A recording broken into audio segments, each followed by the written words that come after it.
Hello, I've just been watching people talk about preparing for auditions and entering the profession as a young opera singer. It's actually ironic because it's basically what I'm currently doing. I'm re-entering the profession following a period of professional development, which is my fancy way of saying stopping auditioning in order to learn to sing.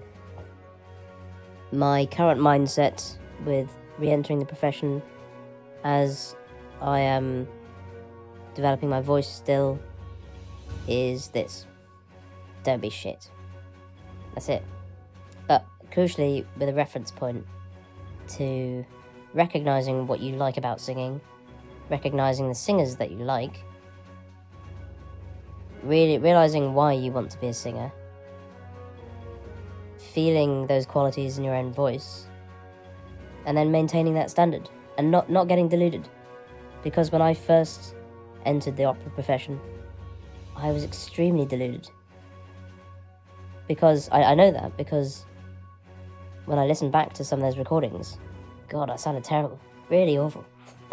Like, no one should ever pay money to hear those noises I used to make. I wouldn't. And I think that's the point, is as a singer, put yourself in the audience's perspective and make sure that you are delivering what you would want to hear. Sometimes you hear opera singers talk about not caring what the critic thinks, and you hear them talk about believing in themselves. And yeah, I definitely agree with both of those things to some extent. But I think it's more important to have a connection to the audience. And the best way of doing that is by thinking what you like as an audience member.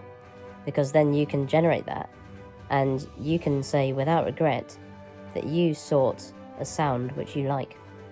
You need to know what that is. If you don't know what that is, what are you aiming for? Are you just making a random noise? Are you just making a noise to please so-called experts?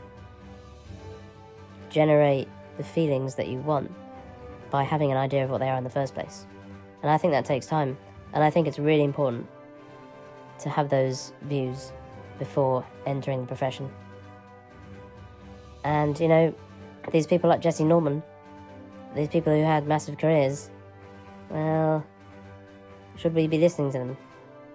Yes, but take it with a pinch of salt. You know, Jesse Norman could probably afford to not listen to the critics. Maybe some people can't afford to listen to the critics. Maybe we should listen to the critics. Because at the end of the day, we've got to have a career somehow. And I think in order to have the most fulfilling career, at least the most fulfilling start, or to have a start, you've got to have a reference point. We don't want the reference point to be the critic's perspective. You got to be your own critic first. And I think, well, no, let's not think about critics, but let's think about lover of music. Let's think about that. Be your own lover of music. Be your own fanatic audience member, and then try and recreate what you want to see on that stage.